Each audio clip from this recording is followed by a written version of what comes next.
Graças a Deus que nos dá a vitória.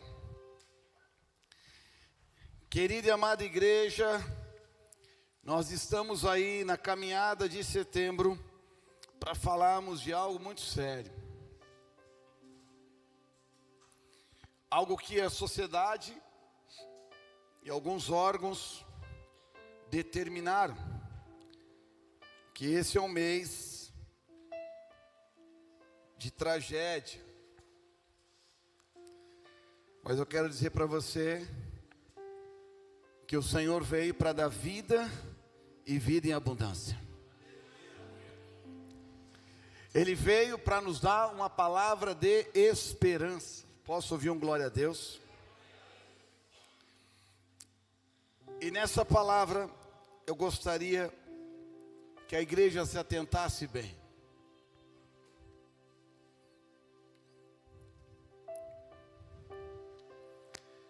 Diga comigo assim, o tema da mensagem nessa noite. Diga assim: não é fraqueza,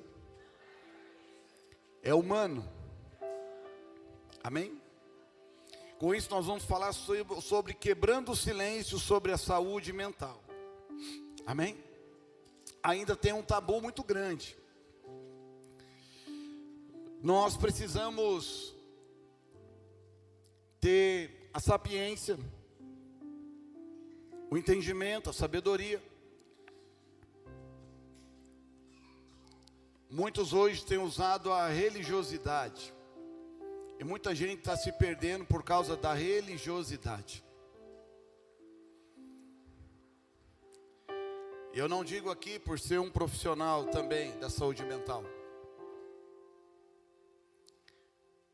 Mas ainda tem religiosidade que não cuida do ser humano. Hoje ainda tem tabus que diz que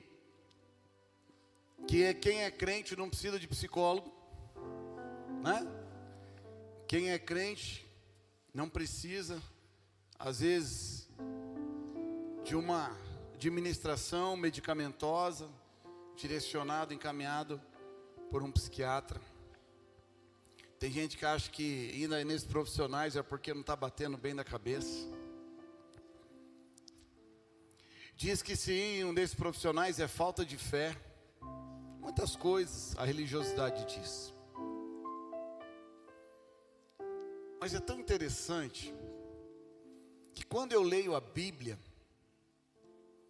quando eu debruço na Bíblia, eu vejo o tanto que Jesus considerou, até que fizeram um livro. Quem já leu esse livro? O maior dos psicólogos, o maior psicólogo, Jesus, né? Porque muito da palavra, Jesus sempre trabalhou em set terapêutico. Ô louco, bispo, que é isso? Não é heresia que o senhor está falando? Isso aí está no livro de Heresias, capítulo 2, versículo 5? Não. Olha que interessante. Eu não ia nem começar por esse caminho, mas eu vou levar você juntamente com esse caminho agora. Coloca para mim 1 Pedro, filho, 5:7. 1 Pedro 5:7. Se isso estiver na tua Bíblia, amém?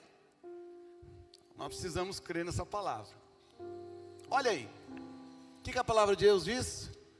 Lance sobre ele toda a sua... Por quê?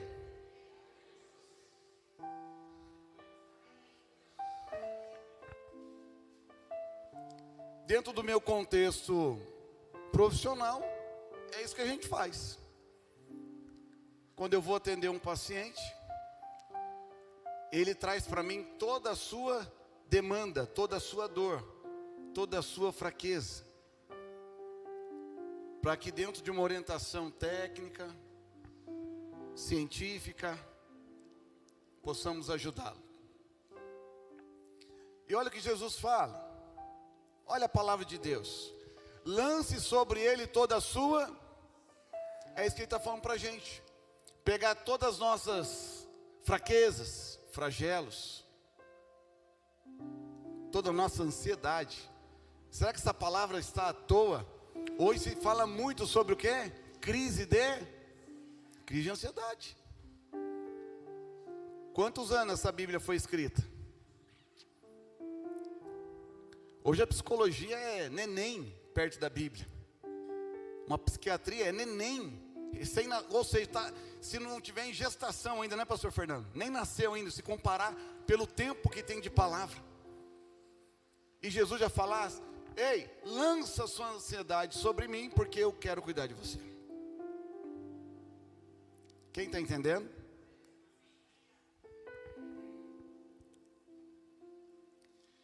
Quer ver a propaganda que Jesus faz? Na época não tinha Instagram, Facebook, tinha nada, né? Mas olha a propaganda que ele faz na Bíblia para você ir até o consultório dele. Abra para mim aí, querida. Em Mateus, capítulo 11, versículo 28.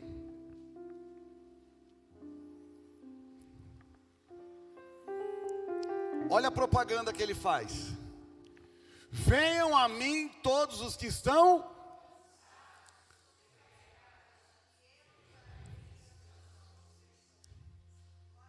Amém? Ele está dizendo, ó, está cansado, está sobrecarregado, está oprimido, venha até mim, que eu vos aliviarei.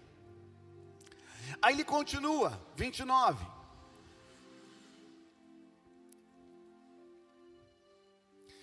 Tomem sobre vocês o meu jugo e aprendam de mim, porque sou manso e humilde e vocês encontrarão para a sua alma. Queridos, nós cremos na Trindade Santa, amém ou não? Se alguém tiver alguma divergência quanto a isso, depois a gente conversa, ou vai fazer o lidere com a gente, amém? E nós também, é engraçado porque não é a Trindade apenas, que é o Deus Pai, entende que é trino, cada um exercendo uma função para o mesmo propósito. E nós não somos diferentes. Deus também nos criou em três. Diga comigo, temos um corpo que possui uma alma e que tem um espírito. O que é o espírito? É o fôlego de vida que Deus soprou sobre as nossas narinas, amém? Através de Adão. Quando acaba esse fôlego de vida, quando chega o nosso dia, quando a nossa senha é chamada, amém não? Essa é a única fila que eu nunca vi o crente estar ansioso para chegar no caixa para ser atendido, amém? Ele é solidário, ele sempre fala assim, ô, pode passar, irmão, eita, não, vai você, né? Não é, né? Mas quando Jesus chama, querido, chamou, amém ou não? É isso, amém? Então assim, quando chega esse dia, acaba-se para nós o oxigênio, o espírito que foi dado ao Senhor, volta para Ele, que é dele, pertence a Ele a vida, amém? O nosso corpo volta ao pó, do pó nós viemos, do pó voltaremos. Mas o que então é eterno? Diga comigo, a alma. A alma é a sede das nossas vontades.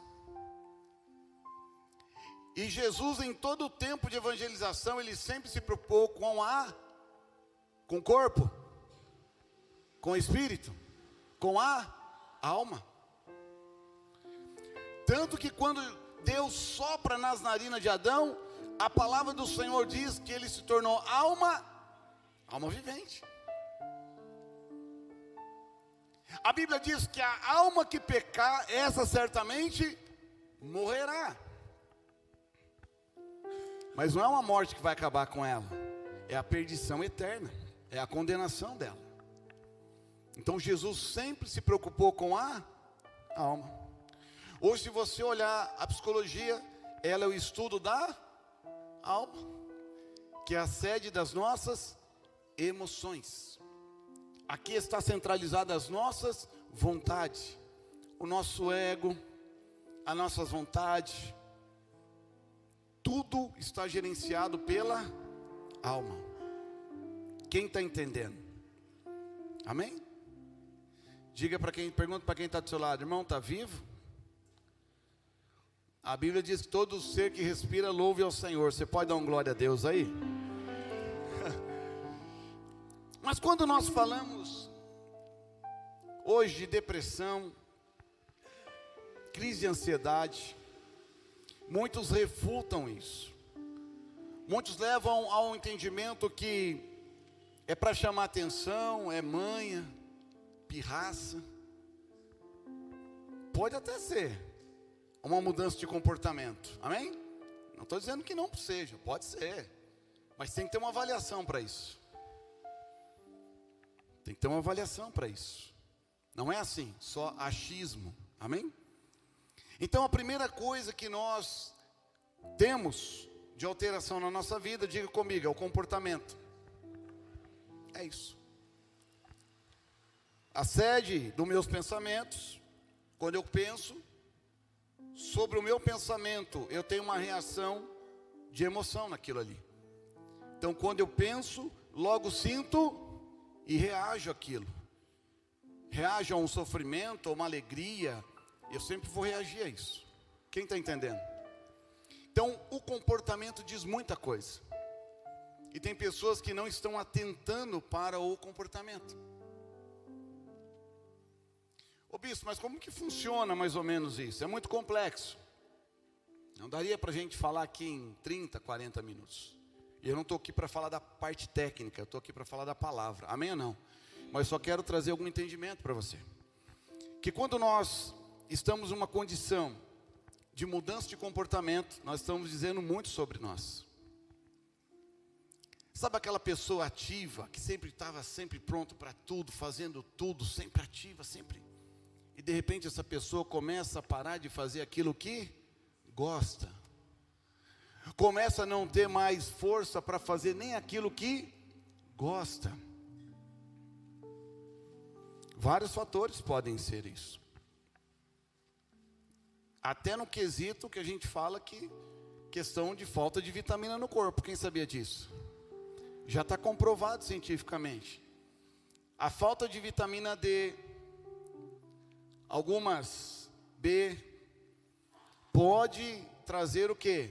Uma descompensação, levando à depressão. Aí o que tem que fazer? Ir no médico para fazer o quê? Isso, ter o cuidado, fazer uma reposição vitamínica. Que coisa eu trago a Aline aqui para falar um pouquinho. A gente estava conversando muito sobre isso, né, Aline? Glória. Se é questão emocional, precisa ter uma atenção também. Então, mudança de comportamento diz muito. Mesmo aquele que está parando com as suas atividades, com aquilo que gosta, com aqueles que começam a se acelerar muito para as coisas. Também é problemático. Porque Deus nos chamou para ser equilíbrio. Onde o senhor tem isso, bispo? Ué, um dos frutos do Espírito, né? Dentro do fruto do Espírito tem um componente chamado o quê? Diga comigo, temperança. O que é temperança? Algo temperado, que não é nem muito salgado e nem muito sem sal. É algo no ponto. Amém ou não? Temperança. Equilíbrio. Tem outro ingrediente ali que fala domínio próprio. Então, se eu não estou conseguindo dominar a mim mesmo, às vezes eu estou muito agitado, estressado e às vezes muito desanimado. São extremidades que tem que também começar a tomar cuidado com isso. Que Deus nos chamou para sermos equilibrados. Né? Aí você pode falar, bispo, não tem como ser equilibrado. Se convivesse com quem eu convivo, você ia ver que é para surtar, né? Se você soubesse com quem eu convivo, é de deixar a gente louco, maluco. Se você souber com quem eu convivo, é insano, é um negócio de deixar a gente doido. Mas a gente precisa procurar o quê? O equilíbrio. Aonde a gente acha isso? Nos aproximando mais de Deus. Somos falhos, limitados, humanos. Em alguns momentos nós oscilamos, sim ou não? Amém ou não? É problema isso? Não, porque a Bíblia nem nos condena. Ele pode falar, irai-vos, mas não. Opa, então nós podemos irar. Mas nós temos um limite da ira. Quando ele ultrapassa esse limite, torna-se pecado. Amém ou não? Posso ficar irado com alguma coisa, mas eu tenho que tomar cuidado com o que eu vou fazer com aquela ira. Amém ou não? Se eu quebrar um dos primeiros mandamentos aí, que é amar a Deus sobre todas as coisas e o próximo a ti mesmo, já estou colocando em risco para entrar no pecado. Então eu não posso afligir o outro com a minha raiva. E a gente faz isso, não faz? Quem já saiu da casinha aí? Vai, crente, você ir para o céu. Se Jesus voltar hoje, você fica. Quem já saiu da casinha aí? É, assim mesmo. Eu também estou aqui com a minha mão aqui, ó. Já saí da casa, do apartamento, da garagem, já saí de um monte de lugar já. É. Já. A gente sai. Mas é para uma leve, momentânea tribulação, amém? Não. Não pode ser um negócio constante. Senão, tem alguma coisa errada. Então, quando nós falamos da palavra, nós podemos falar também sobre homens de Deus. Diga comigo, homens de Deus, heróis da fé, que tiveram suas fraquezas. Quem lembra do nosso irmão Elias? Lembra? Quando se olha para Elias, o profeta, profeta que era brasa ou não era? Que lá era pentecostal, mas era brasa, né? Onde ele andava o negócio parecia que estremecia. A autoridade que tinha na vida daquele homem, sim ou não? Homem de Deus, profeta. Profeta esse,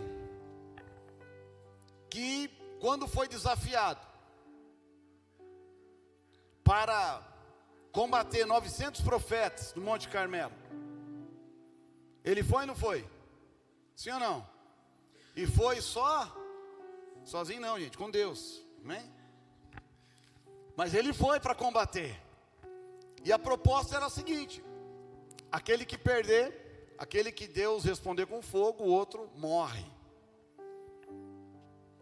Qual é a chance de 900 contra 1? Qual é a probabilidade humana, aos nossos olhos, de dar ruim para esse um? Qual era a chance? 110%, gente. Acima de 100%. Tem como dar bom. Mas quando Elias foi, ele foi desafiado. Ele falou, bora lá, vai vocês primeiro. Vamos lá, cambada. Vou ficar só assistindo aqui. Faça o que for preciso, tenho todo o tempo do mundo para vocês. E a Bíblia diz que, no relato, em 1 Reis, a gente vê esse profeta ali, só observando o que eles estavam fazendo. Fizeram rituais, cantoria, bateção, dança para lá, dança para cá, pede para cá, bate palma para lá e tal. E sabe que a gente precisa tomar cuidado? Tem crente, quando acha que está bem espiritualmente, ele começa a querer afrontar um mundo espiritual. E nós precisamos tomar cuidado para isso. Já viu o crente dizer assim: a única coisa que o diabo tem que saber de mim é o número do meu sapato? Sim ou não? Já viram ou não? Autoridade, né? Comigo ninguém pode. Mas ele não lembra que vai ter um dia de fraqueza na vida dele. E isso pode ser fatal para ele. Não estou dizendo que você tem que temer o diabo ou ter medo dele, não. Mas a gente não precisa ficar subestimando o mundo espiritual. A gente só precisa se posicionar na palavra de Deus como servo e ungido de Deus, amém ou não? Como igreja.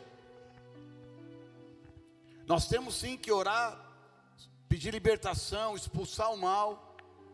Mas afrontar o mal é desnecessário isso. E eu falo para vocês, gente, o tanto que nós já batalhamos no mundo espiritual, questão de libertação. E a gente sabe bem que o mundo espiritual não é brincadeira, ele não brinca.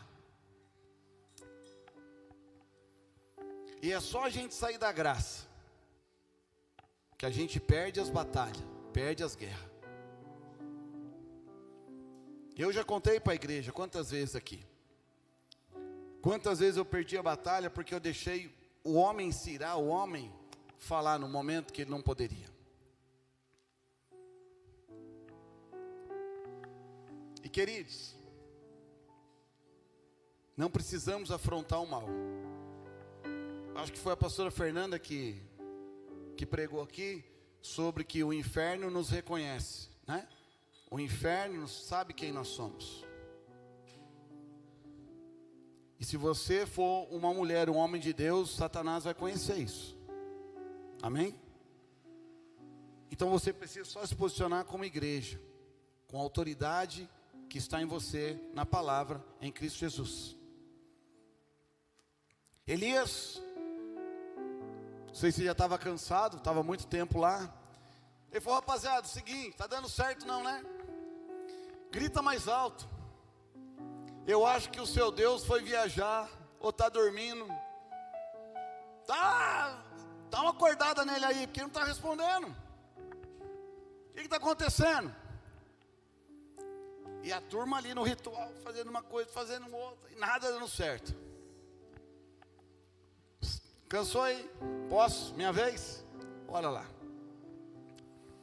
Elias, sabiamente, ele não aproveitou nada do altar. Ele arrumou o altar, diga comigo, arrumou o altar.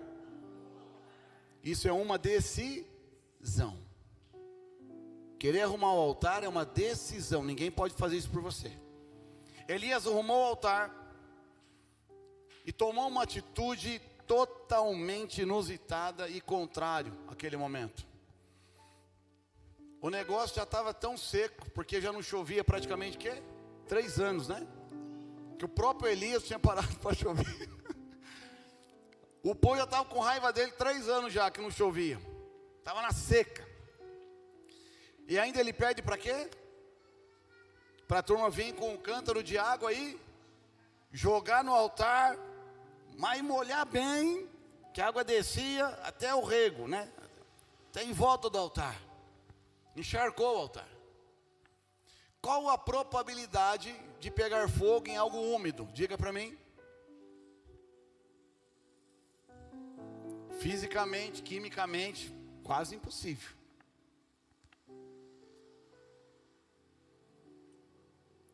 Era para responder com fogo. Arrumou o altar. Senhor, Deus de Israel, responda com fogo, para que esse povo saiba que o Senhor é Deus. O que aconteceu? Deus respondeu ou não? Respondeu com fogo. E lambeu toda a água e consumiu o altar. Amém? Glória a Deus ou não?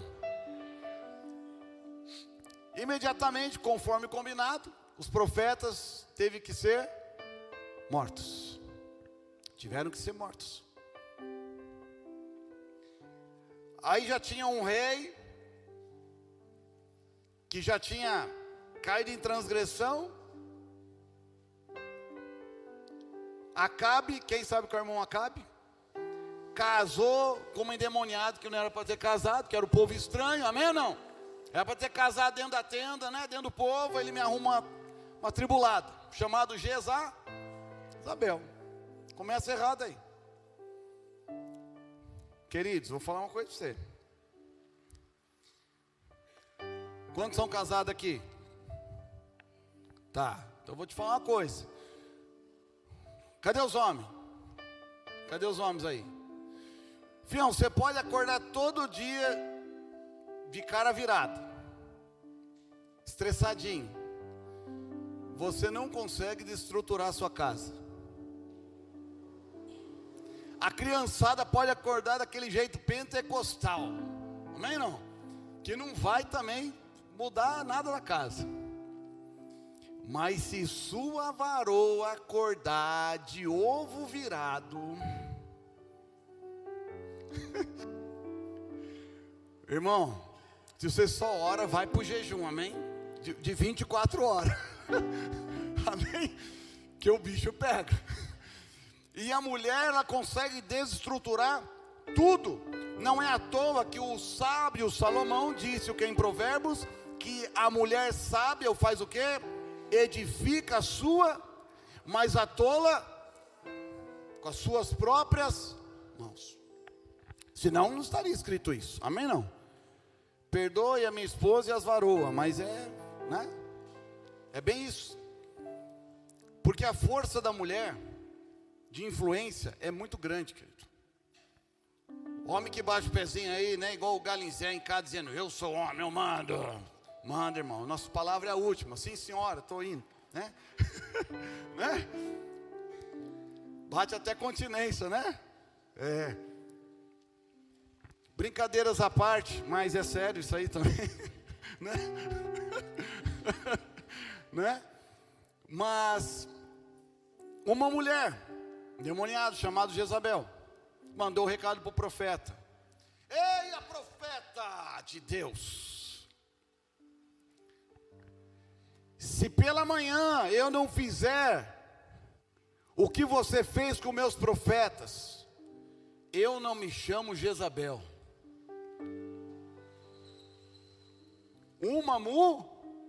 Eu estou brincando que são as esposas, né? Jezabel era esposa de Elias, coisa nenhuma, mas fez ele dar uns passos para trás. Alguém que derrotou 900 profetas, queridos, sabe o que é isso? Com o grito de uma mulher, uma mensagem de uma mulher, fez o profeta o quê? Ter medo. E ele quis se esconder, achando que tinha acabado tudo. Elias um pouco achava que ele era a última bolacha do pacote também. Ele achava que Israel todo já tinha se dobrado. Foi uma percepção dele. E é justamente isso que acontece quando você é afrontado e você não tem com quem contar, com quem se aconselhar, e você se sente só. Esse negócio de depressão pode chegar. Se a tua cabeça funcionar dessa forma, que eu estou sozinho, não posso contar com ninguém, né? Nem na chamada do Chapolin, né? E agora, quem poderá me defender? Não vai ter nenhum, eu, né? Não vai chegar nem o Chapolin para te ajudar, né? Nem o Chapolin não chega para te ajudar. E aí? Sentir sozinho, sem ajuda, é um problema que pode levar à depressão.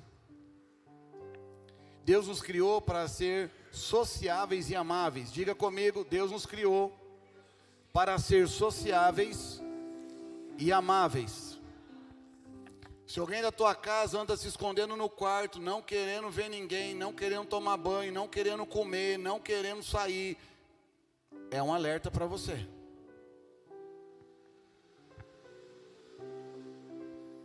E é muito sério. Primeira coisa, quando Elias se sentiu sozinho, ele quis se esconder. Sentiu sozinho. Um camarada de autenticidade que acabou de Deus usar tremendamente na vida dele. Uma palavra derrubou ele. E tem pessoas que uma palavra derruba ela. Cada um tem uma estrutura emocional, querido. Tem uns que você pode falar, mas descer o porrete e ele fica numa posição. Amém ou não? Isso é muito uma coisa chamada autoconhecimento. Se a gente se conhece, a gente sabe os nossos pontos fracos e nossos pontos fortes. No fraco a gente procura fortalecer, amém? E no forte a gente faz a manutenção dele. Não estou dizendo aqui de arrogância e prepotência não, tá? Não confunda as coisas. Eu estou dizendo da gente se conhecer. E tem gente que se você nem espirrar, só ameaçar ela. Mas não espirrei, mas não precisou espirrar. Um ameaçinho de nada, a pessoa já desmonta, já quebra, já quer se esconder, não quer mais fazer nada. São estruturas emocionais. Pessoas que precisam de ajuda.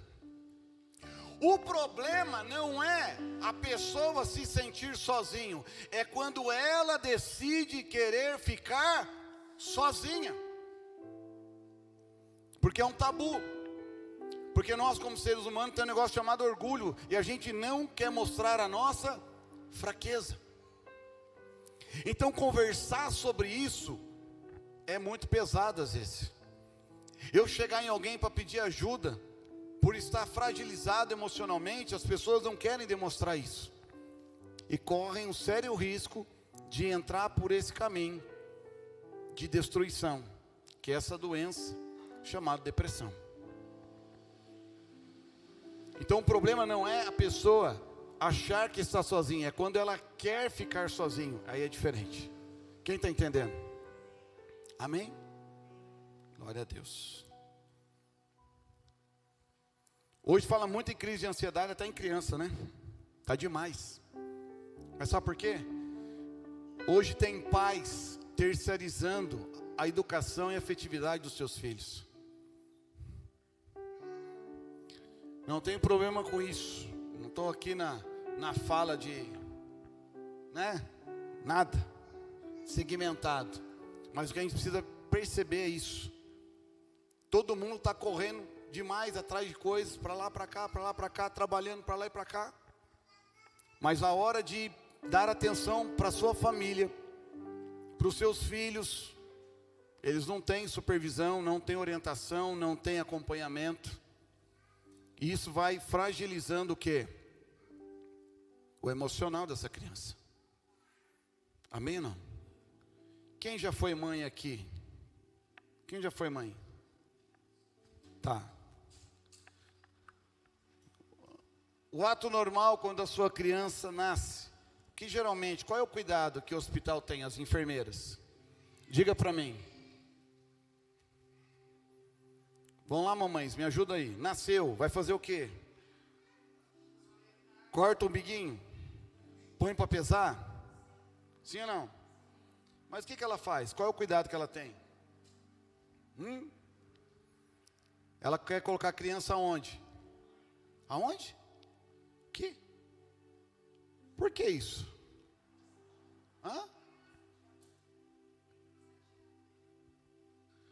Porque até o batimento cardíaco é sincronizado com a mãe. E o neném começa a reconhecer. Ele estava num lugar quentinho, não estava gostosinho? Sim ou não? Num lugar protegido. Ele estava num lugar que estava sendo alimentado. Amém? Amado. E de repente ele vem para um mundo totalmente estranho. Ele só sabe que entrou numa corredeira, não sabe nem como, né? Entrou numa corredeira, saiu. E que mundo é esse? Que mundo é esse que eu estou? Esse ato de trazer ele para a mãe é dizendo assim: calma, filho, eu estou aqui.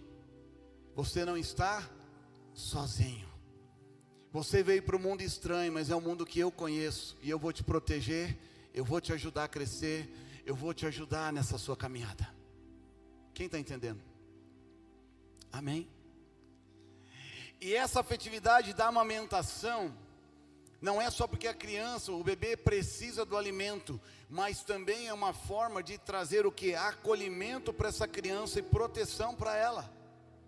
Quem está entendendo? Se você tem mais de uma criança, você deva ter passado por isso. Os ciúmes daquela que você já tinha. Porque ela estava acostumada ao quê? O espaço é dela, tudo é dela, amém?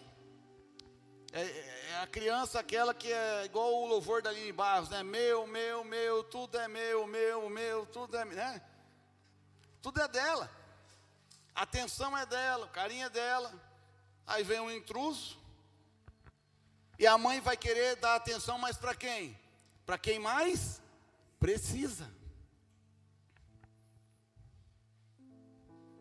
Acontece. Aí por falta de entendimento, o que a mãe faz? Começa a repreender, começa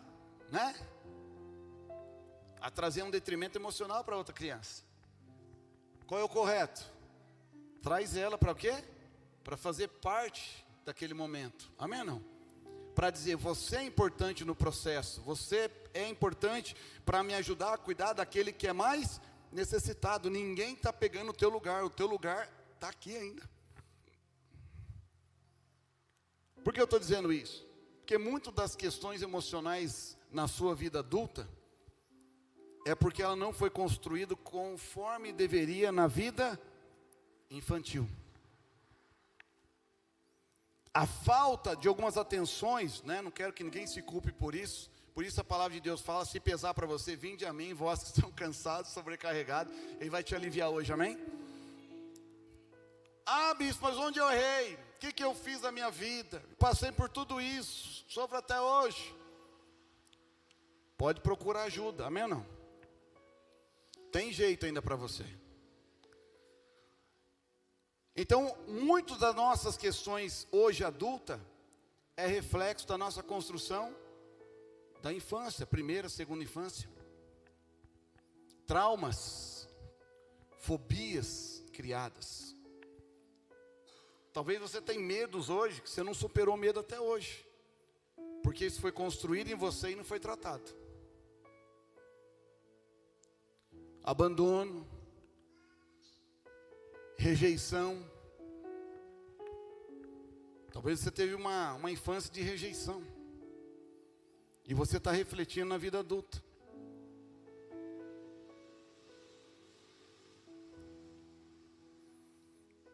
Tem um camarada que muitos não gostam de dar referência dele, mas eu sempre trago na visão do apóstolo Paulo. Retém o que é bom, o que não é, a gente joga fora, Mas tem um filósofo da fenomenologia que ele fala assim, depois se quiser pesquisar, você pode ir lá, é Jean-Paul Sartre, tá? Depois eu escrevo para você, se você não souber escrever isso aí. Jean-Paul Sartre fala assim, eu sou, diga comigo, eu sou o que fizeram de mim. Parece profundo, E o que ele está dizendo? Que você é o que é hoje, não é porque você escolheu ser quem você é hoje, mas porque você foi construído assim. Quem está entendendo? Amém? Você não tem culpa de ser quem você é, mas aí ele vem com a cura, com a indicação. Ele fala assim, mas não importa, diga comigo, não importa do que fizeram com você. O que importa é o que você vai fazer do que fizeram com você. Amém? Dizendo, se você quiser agora achar justificativa para continuar dentro do seu sofrimento, O espírito de Gabriela, quem conhece o espírito de Gabriela? É isso aí. Eu nasci assim, eu cresci assim, eu fui ensinado assim, e vou morrer assim, É opção de cada um, escolha. Mas o que ele está dizendo é o seguinte, ninguém escolheu ser o que queria ser hoje, mas não importa. O que importa é o que você vai fazer daqui para frente para mudar isso na tua vida. Amém? E isso traz para nós o quê? Decisão. Eu quero mudar, preciso mudar. E por que as pessoas não mudam?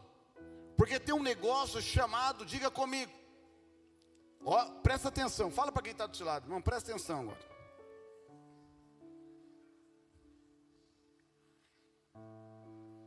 Presta bem atenção, vou te falar. Sabe que tem muita gente que não quer abandonar algumas questõezinhas na sua vida? Porque tem um negocinho chamado, diga comigo agora, vai doer, tá? Mas é para curar, vai curar. Diga, ganho secundário. Em outras palavras, traduzindo é muleta. É aquele negócio que eu não quero me livrar da minha dor, sabe por quê? Porque aquela minha dor faz eu ter o quê? Um ganho secundário. Certo? Quando eu começo, Sempre tem alguém aqui, ô queridinho, ô meu amorzinho, não fica assim. Aí ele consegue chamar atenção. Aí ele não quer se livrar daquela dor, porque a dor dele é amenizado com esse ganho secundário. Está doendo, ele está sofrendo com aquilo. Mas ele decide não querer mudar, que tem ganho secundário. Ei, queridos, chegou a hora de nós tomarmos a decisão de querer mudança na nossa vida. Passe por que você passar, tribulação, aflição, nós vamos passar, todo mundo. A Bíblia diz, Jesus nunca mentiu, falou que no mundo teria as aflições, mas tem de bom ânimo. E para ter bom ânimo precisa ter atitude.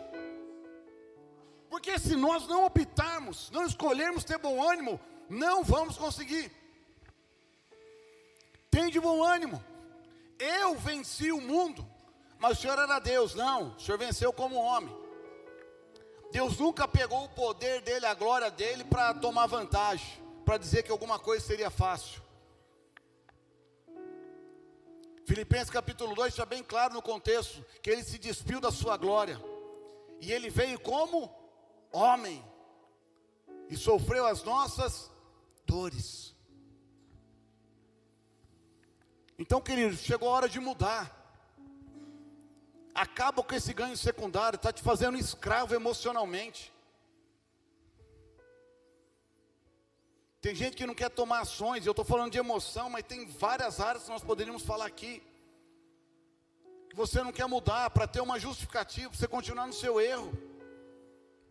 Sabe por que eu sou assim? Então, pais que falam, eu não sei dar amor, porque eu nunca tive amor. Misericórdia.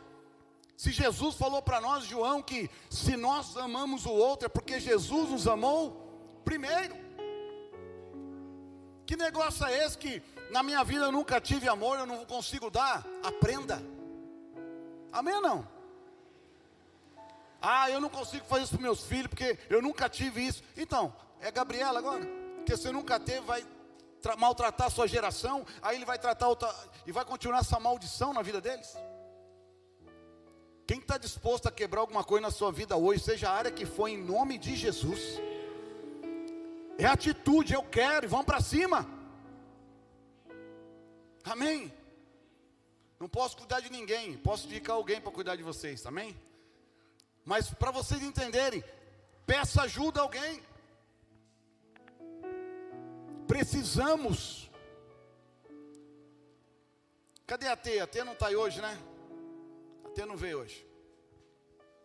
A mãe da diaconisa Lu. Mas a gente estava conversando nesse final de semana, e é pura verdade. Ela falou uma coisa aí que a gente dá risada, mas é verdade. Falou que a mãe dela dizia assim: filha, nunca diga que você nunca precisa de ninguém, né? Porque até depois que morre, não é isso? A Ana está aqui, ó. Depois que morre, você precisa até das pessoas para levar o seu caixão. Então não seja arrogante, ignorante, achando que você leva a sua vida sozinho, que você consegue, você não precisa de ninguém. Cuidado, você pode acabar sozinho, porque a arrogância, a prepotência afasta as pessoas de você, e não afasta porque elas querem judiar de você. Sabe por quê? Porque quem se demonstra forte demais, não precisa de ajuda. Quem está entendendo? Quem está entendendo? Às vezes não quer demonstrar fraqueza por orgulho, e vem, você está bem, irmão? Está ótimo, está ótimo, glória a Deus. E aí, irmão, tudo bem? Tudo bem, glória a Deus. Aí que está sozinho, ninguém liga para mim, ninguém fala para mim, ninguém não sei o quê.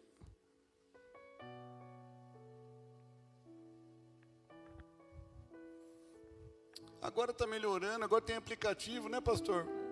Ninguém esquece do meu aniversário, porque esquecia.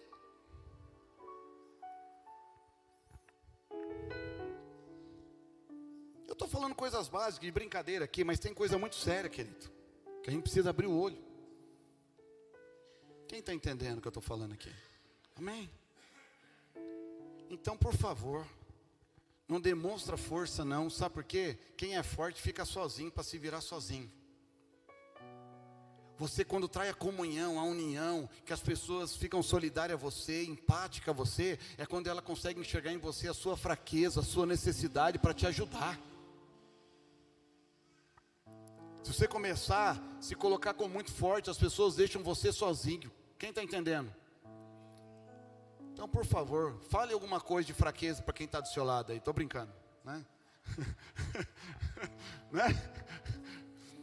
Mas a gente precisa abrir o coração para isso. Falar das nossas fraquezas. Mas, irmão, avisa quem está do seu lado. Eu vou falar para a certa. Amém? Porque se cair também para a pessoa errada, lascou. Amém não?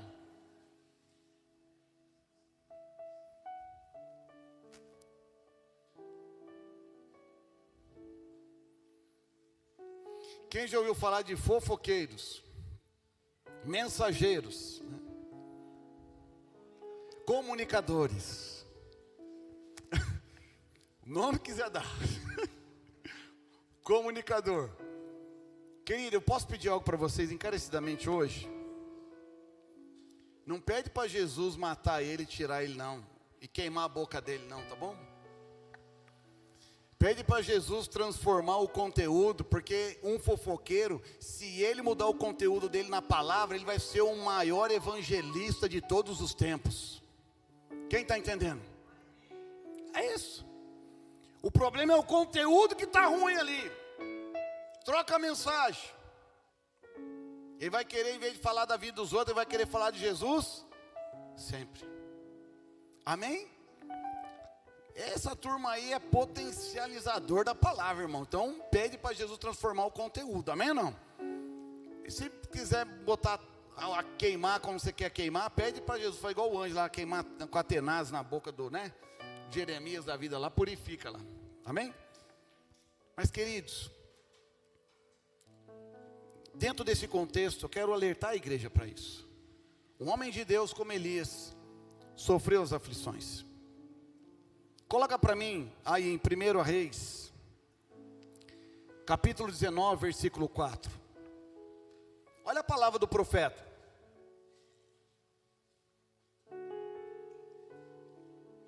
Pode voltar um, Gi? Põe no 3, por gentileza.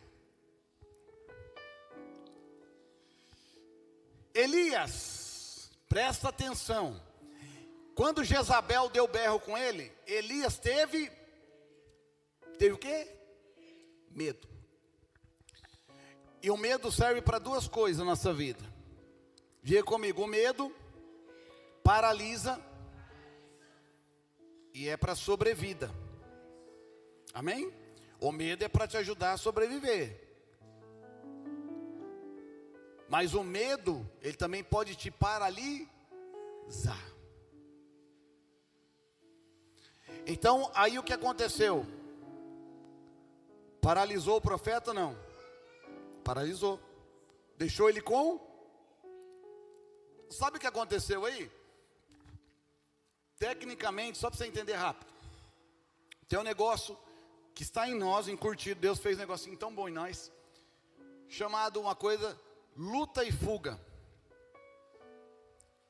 Sabe o que é isso? Uma coisa tão interessante que está em você. Está no seu sistema nervoso central. Quem tem sistema nervoso central aqui? Quem sabia disso? Amém? Então você tem um sistema nervoso central, certo? E tem um periférico que chama parasimpático e simpático, certo? O sistema simpático é justamente para ele nos proteger. Toda vez que você tem medo ou tem um estresse muito alto, esse sistema ativa em você para que você possa sobreviver de alguma forma. Exemplo, quem tem medo de barata aqui? Tem uns que falam, não, tem medo não, eu tenho nojo, pastor, nojo. Mas nojo não, você tem medo também, esse negócio de nojo aí, você tem medo, né? Medo de barata, quem tem? E quem percebeu já que quando pode ter 100 pessoas, mas tiver uma barata voando, vai justamente em cima de você. Parece que ela detecta. Aquele. E vai, né? Não é isso? Parece que atrai o negócio, né? Não é? Não, gente. Mas é um negócio que você precisa se libertar dos seus medos. Você sabe o que aconteceu com a vida do nosso irmão Jó? Quem lembra do irmãozinho Jó? Olha a descrição desse homem, né? Havia um homem em Uz, cujo nome era Jó. Aí descreve um monte de coisa dele, né, pastor? Ele é íntegro, temente a Deus, né? Tudo coisa boa. Você pegar o substantivo dele lá, é tudo coisa, adjetivo, tudo coisa boa, né? Os adjetivos para ele é assim. Parece que o homem perfeito. Se desviava do mal. Orava pelo pecado dos filhos que ainda ia cometer. Homem íntegro, justo, fiel. Mas ele tinha um negócio chamado medo. Tudo que ele passou, ele disse o quê? O que eu mais temia me sobreveio. Não estou falando aqui de atração não, tá? Força de atração, um negócio, né? Senão ia ser muito fácil, eu ia começar a pensar em coisa boa e ia vir coisa boa, sim ou não? Mas parece que atrai coisa ruim quando você pensa, coisa boa não, né? Porque não é pensamento. É o quê? Postura, atitude. É aquilo que a gente convive diariamente com Ele. E Deus quer nos ver livre. Diga comigo, Deus quer nos ver livre e liberto. Então Ele não quer que você leve na sua vida medo, amém ou não? Porque quem confia em Deus não precisa ter medo, não precisa temer nada. Porque Ele é o nosso provedor, Ele é o nosso cuidador, Ele é o nosso ajudador, Ele é a nossa segurança. Amém? Estão entendendo?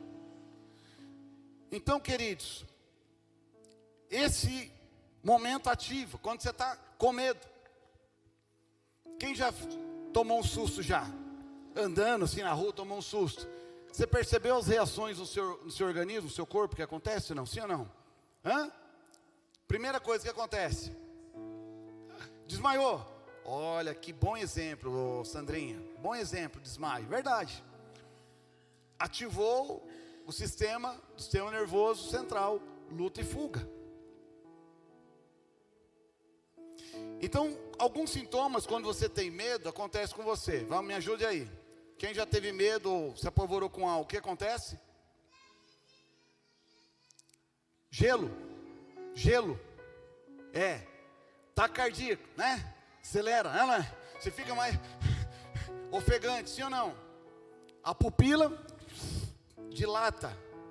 Sudorese, sim ou não? Tudo isso é preparando.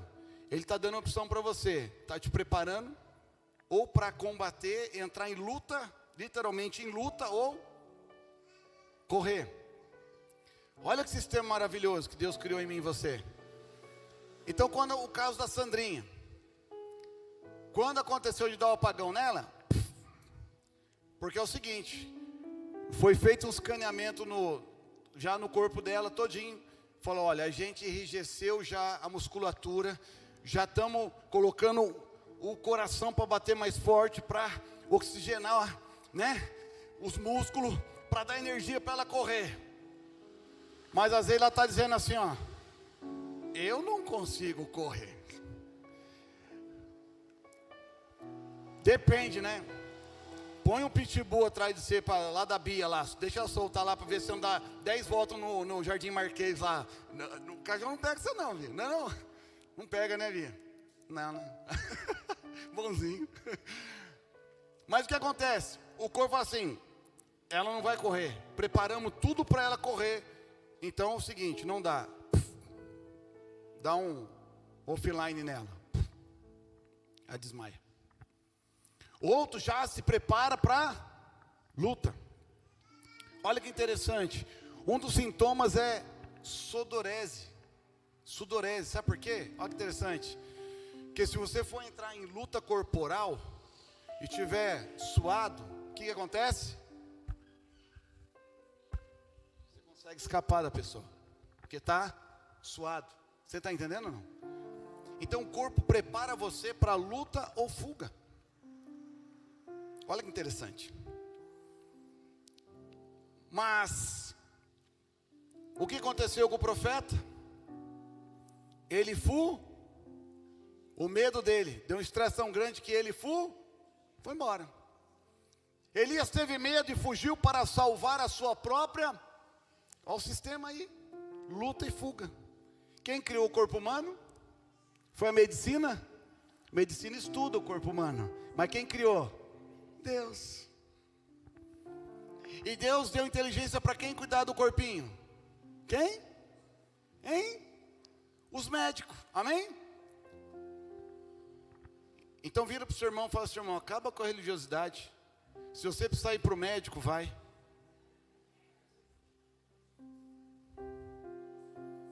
Amém? Que é sério isso. Não é falta de fé. É o tema hoje. Não é fraqueza, é humano, mas também não é falta de fé.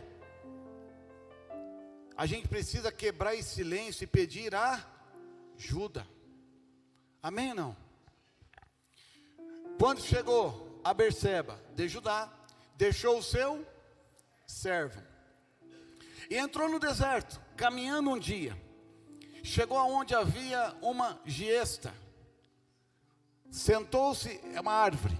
Sentou-se debaixo dela e orou o quê? Pedindo o quê? Pedindo o quê?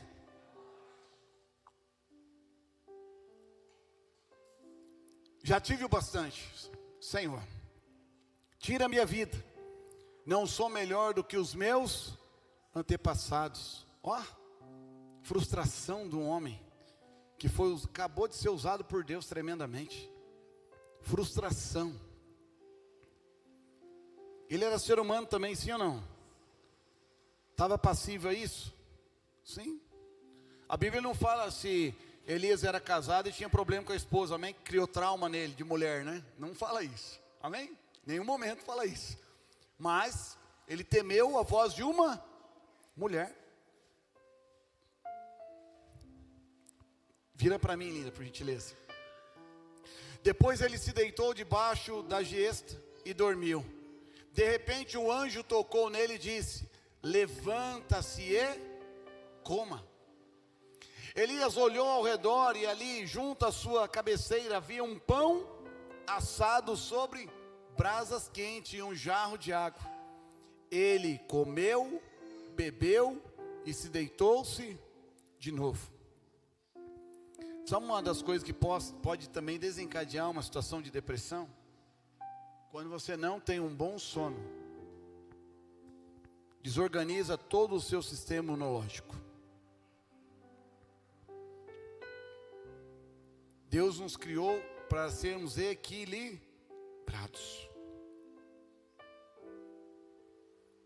Elias teve essa consequência. Jó passou uma situação terrível também. Quem conheceu Jó aí, né? Jó capítulo 3, versículo 1. Põe para mim, por gentileza. Nós já estamos caminhando para o encerramento, tá bom? Só para vocês ficarem contentes.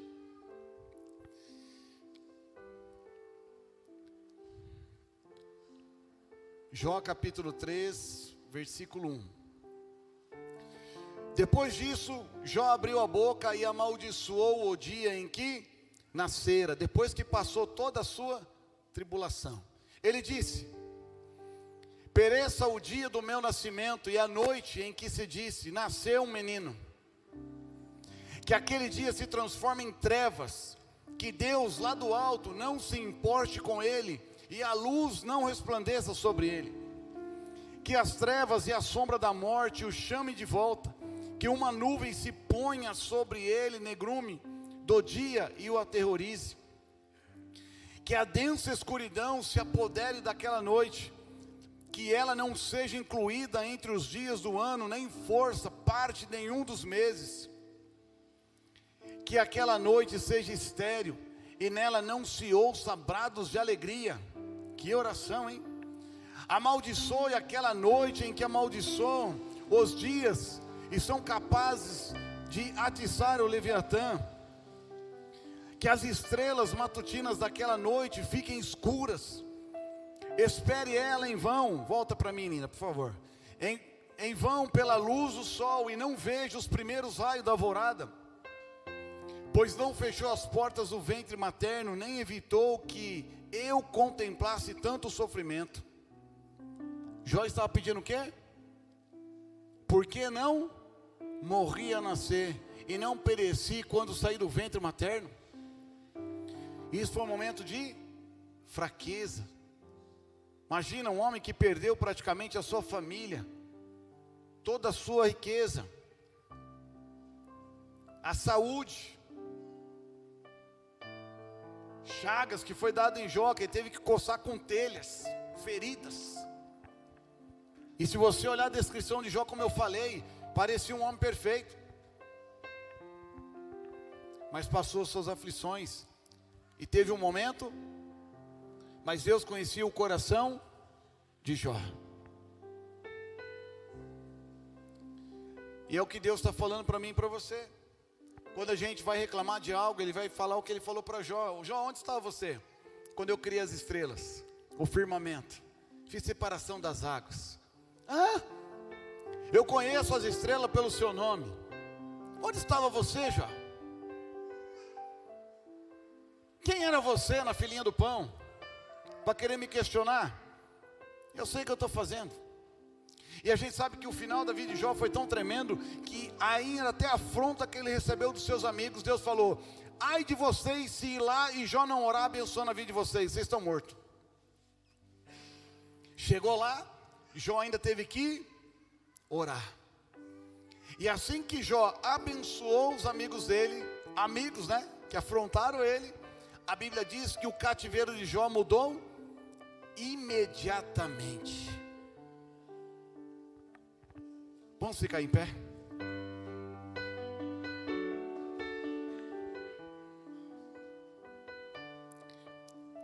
Eu não sei se você está passando algo na sua casa ou conhece alguém nessa condição, mas eu quero que você saiba que no caminhar da nossa vida podemos sofrer algumas aflições, algumas baixas emocionais.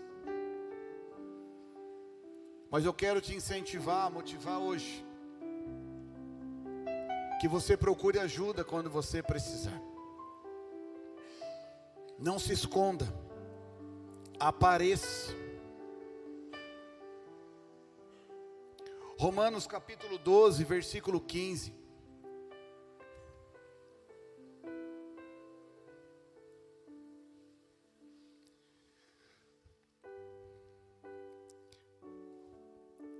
O que nós precisamos é fazer isso como igreja.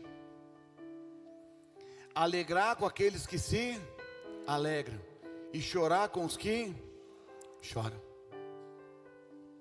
Quem está entendendo?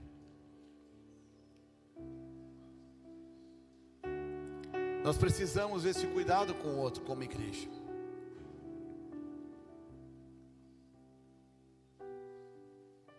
Quantas palavras nós já recitamos aqui, já ministramos sobre o teu coração. Igreja é lugar, queridos, que é isso. A igreja fere, mas também cura. E nós queremos trazer um ambiente de cura, um ambiente saudável sobre a igreja do Senhor. Amém ou não? O que nós queremos é que você entenda que a fraqueza de alguém, antes de você dar o veredito que é, você precisa dar a chance dela descobrir o que de fato é.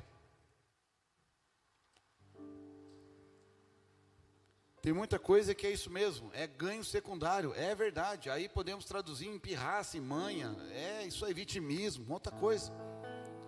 Mas muitas vezes não é. E isso é muito sério. E precisamos estar alertas em todo momento. Feche os teus olhos. Eu não vou chamar você aqui, que talvez você